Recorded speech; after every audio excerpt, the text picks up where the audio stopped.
5 years have passed, 5 summers with the length of 5 long winters, and again I hear the waters rolling from their mountain springs with a soft inland murmur. Once again do I behold the steep and lofty cliffs that, on a wild, secluded scene, impress thoughts of more deep seclusion and connect the landscape to the quiet of the sky. The day is come when I again repose here under the dark sycamore and view these plots of cottage grounds, these orchard tufts, which at this season with their unripe fruits are clad in one green hue, and lose themselves mid grove and copse. Once again I see these hedgerows, hardly hedgerows, little lines of supportive wood run wild, these pastoral farms, green to the very door, the wreaths of smoke sent up in silence from among the trees, with some uncertain notice as might seem of vagrant dwellers in the houseless woods,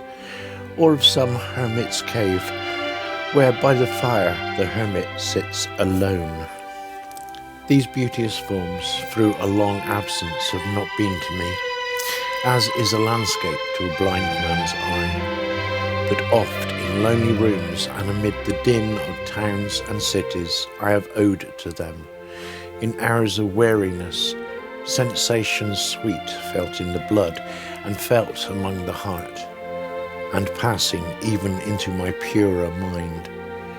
with tranquil restorations, feelings too of unremembered pleasure, such perhaps as have no slight or trivial influence on the best portion of a good man's life. His little nameless unremembered acts of kindness and of love, nor less I trust to them that I may have owned another gift,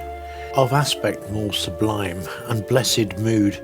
in which the breathin of this mystery, in which the heavy and weary weight of all this unintelligible world is lightened, that sense and blessed mood in which the afflictions generally led on until the breath of this corporeal frame, and even the motion of our human blood, almost suspended as we lay asleep in body and become a living soul, while with an eye made quiet by the power of harmony and a deep power of joy, we see into the life of things. If this be but a vain belief, yet how oft in the darkness and amid the many shapes of joyless daylight, when the fretful stir unprofitable and the fever of the world have hung upon the beatings of my heart, how oft in the spirit have I turned to thee, O Salvain, why thou wander through the woods, how often has my spirit turned to thee, and now with gleams of half-extinguished thought, through many recognitions, dim and faint, and somewhat of sad perplexity, the picture of the mind revives again, whilst here I stand not only with the sense of pleasant pleasure, but with pleasing thoughts, that in this moment there is life and food for future years, and so I dare to hope, through change no doubt, from what I was when first I came among these hills. Like a roe I bounded over the mountains, by the side of the deep rivers and the lonely streams, wherever nature led, more like a man flying from something that he dreads than one who sought the thing he loved, for nature, then the coarse pleasure of the boyish days, and their glad animal movements all gone by, to me was all in all. I cannot paint what then I was. The sounding cataract haunted me like passion, the tall rock, the mountain, and the deep and gloomy wood. Their colours and their forms were then, to me, an appetite, a feeling, and a love that had no need for a remoter charm. My thought supplied not any interest, and borrowed from the eye that's time is past, and all its aching joys are now no more, and all its dizzy raptures not for this faint eye, nor mourn or murmur, other gifts have followed. For such loss I would believe abundant recompense. For I have learned to look on nature, not as in the hour of thoughtless youth, but hearing oftentimes the still sad music of humanity, nor harsh nor grating through the ample power to chasten and subdue. And I felt a presence that disturbs me with the joy of elevated thoughts,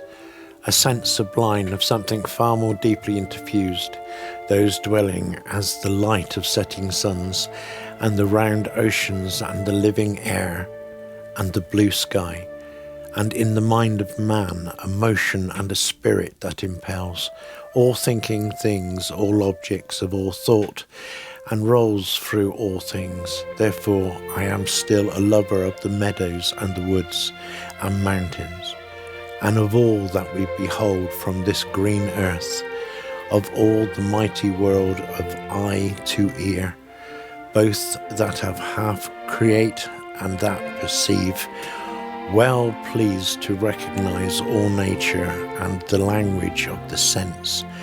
the anchor of my purest thoughts, the nurse, the guide, the guardian of my heart and soul, and of my moral being. Nor perchance, if I were not thus taught, should I the more suffer my genial spirit to decay. For thou art with me here upon the banks of this fair river, thou dearest friend, my dear, dear friend, and in thy voice I catch the language of my former heart, and read my former pleasures in the shooting lights of thy wild eyes. Oh, yet a little while may I behold in thee what I was once, my dear, dear sister. And this prayer I make, knowing that nature never did betray the heart that loved her. 'Tis her privilege through all the years of this our life to lead from joy to joy, for she can so inform the mind that is within us, so impress with quietness and beauty,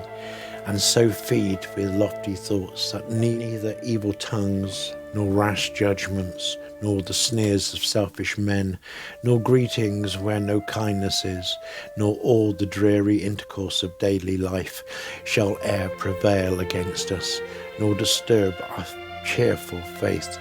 that all which we behold is full of blessings. Therefore let the moon shine on thee in thy solitary walk, and let the misty mountain winds be free to blow against thee. And in after years, when these wild ecstasies shall be matured into sober pleasure, then thy mind shall be a mansion for all lovely forms, thy memories be the dwelling place for all sweet sounds and harmonies. O then, if solitude, or fear, or pain, or grief should be thy portion, with what healing thoughts of tender joy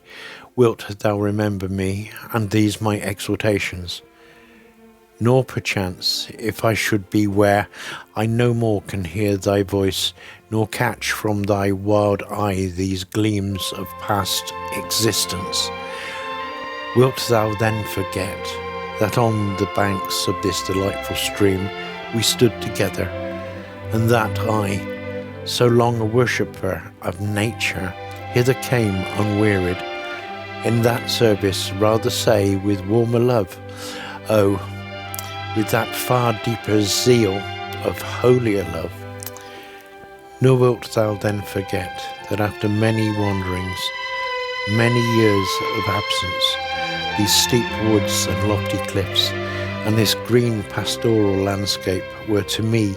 more dear both for themselves and for thy sake.